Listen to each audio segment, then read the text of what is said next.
Hey guys, today we're going to see the continuation of the story entitled The Return of a God of Destruction. This story will be about a god of destruction that was brought to life, but he didn't belong to any of the current 12 universes, but to one of the 6 universes that had been destroyed by Zeno thousands of years ago. We'll see how this god of destruction will behave now, thousands of years after his death, and what his goal will be now that he has returned. Will he be a new ally for Goku, or a new enemy for him and his friends? Well, just following along to find out. Grab a bucket of popcorn and your soda and come with me, and of course don't forget to like, subscribe to the channel, and comment what you think of the story.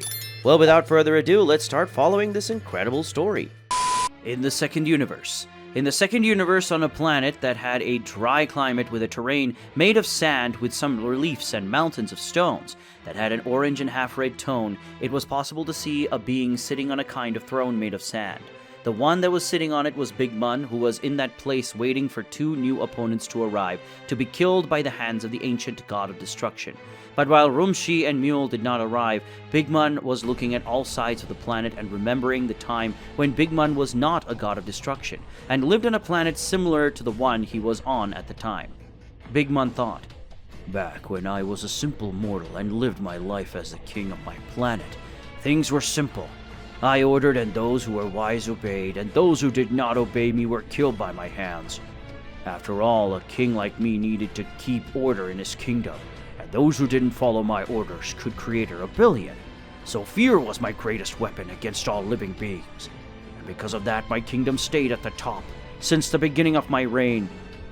That is, of course, after having killed my father and all my brothers so that I could assume the throne," thought the former god of destruction as he looked at the landscape of the planet he was on and remembered of his past, a very distant past. Big Mun said, "Now that I'm thinking about it, at this time I had several women and children who over the years tried to kill me to take my position as king. If I remember correctly, I had to kill most of them, and the rest ended getting so scared that they ended up abandoning my kingdom, and as far as I know, they all died by the hands of my assassins. These women along with my children betrayed me, and I hate traitors, and they all must die. I would like to have killed them all to show the difference between a simple prince and a king like me. But anyway, they are all dead now," Big Mun said as he sat down in a more relaxed way on his throne of sand. Big Mun said, "Maybe when this is all over, I'll use the power of the Super Dragon Balls to bring back all the mortals that my soldiers or I've killed over the years. And I'll end up going after some interesting women who could give me powerful heirs, and those who are really strong will win their own universes. Maybe Amunet is among these women, even though I don't know if she, being an angel, can bear children. But Amunet is loyal, so she deserves to receive all the luxury," Big Mun said while thinking of his angel, who was with him since the day he became a god of destruction. Amunet accompanied Big Mun on his journey until he became the most powerful god of destruction of his time, and currently he was also the strongest among the gods of destruction. Big Mun said, "Well, I better leave that aside for now. After all, I still have to kill the current gods of destruction and generate chaos in their universes. That shouldn't be so difficult. After all, I am the god of destruction any more strong from that time, and my soldiers must already be creating chaos in all universes. But apparently those in the 7th universe are having difficulty in destroying a planet called Earth. And on that planet, apparently there are several powerful warriors. I already know I'm going to defeat the 2 gods of destruction that Amunet must be bringing, and then I'm going to go around this planet Earth, and at the same time I'm going to deceive Beerus so that I can fight with those warriors, because according to my information, Beerus and Whis have a great bond with the inhabitants of that planet, and that planet must be the second home of Beerus and his angel." Big Mun spoke to himself thoughtfully. He was determined to face the mortals who live on this planet Earth that Beerus and Whis were so fond of. Big Mun, after concluding his thoughts, continued to look at the desert landscape of that planet, and seeing that his Anjo was taking time, he was bored. Big Mun used his power to create several beings made of sand and energy of destruction, and in doing so, Big Mun began to fight with these beings as a means of warming up. After all, it might take a few minutes for the 2 gods of destruction to arrive at their location. As if Big Mun's wish had been fulfilled, 2 portals appeared in the middle of that place, and 2 gods of destruction came out of them, being Rumshi, the god of destruction of the 10th universe, who had the appearance of a pink elephant, and the other was Mule, the god of destruction of the 3rd universe, who had the appearance of a typical big and half-fat robot. Big Mun said, "Wow, You took so long.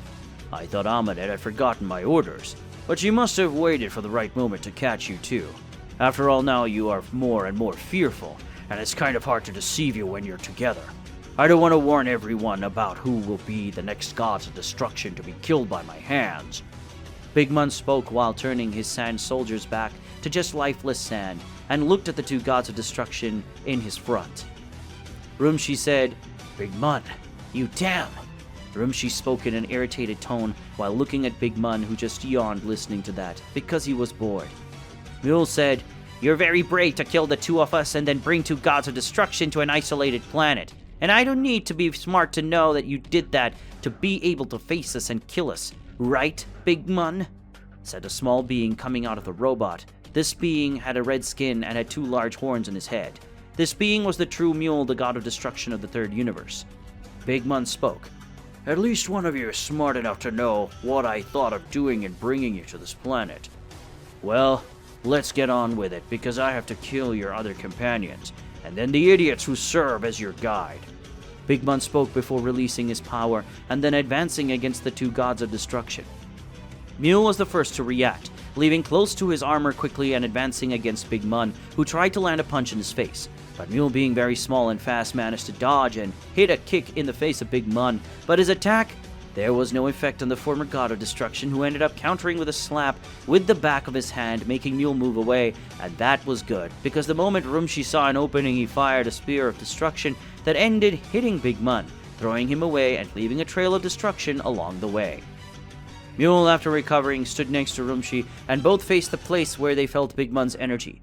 Suddenly, Rumshi and Mule got scared to see Big Mun just appear in front of them and hit a punch in Rumshi and a kick in Mule, causing both gods of destruction to go backwards. Big Mun in that short time realized who was the strongest between those two, so he advanced against Rumshi because he was the weaker one between those two gods of destruction and had to be eliminated as soon as possible to make Big Mun's life easier. Big Mun at high speed advanced against the god of destruction with the appearance of an elephant and managed to land a kick in his chest, making Rumshi go against the ground, and with that a large amount of sand went flying to all sides, and before Rumshi could try to react, he felt his elephant trunk being held, and then Big Mun began to spin Rumshi's body at high speed, creating a tornado of sand. Mule, who was far away when he saw that, moved forward to try to help his companion, but when Mule realized he had to jump to avoid Rumshi, he had been thrown towards Mule. Mule, after dodging Rumshi, ended up receiving a kick given by Big Mun, who after hitting Mule, Big Mun ended up shooting several spheres of energy of destruction in the direction of Mule and Rumshi, who ended up not dodging the attacks in time. Rumshi was the first to recover, but when he got up, he realized that his arm had been disintegrated by Big Mun's attack, and his trunk had several injuries.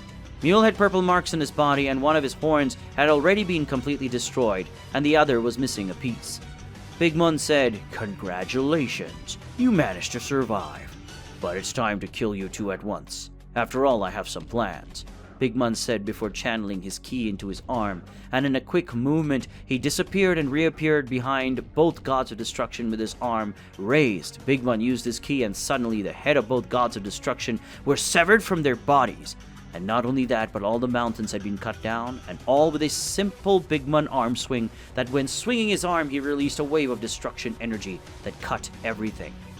Big Mun said, With the death of these two, there are already 4 less. Now there are only 8 more gods of destruction.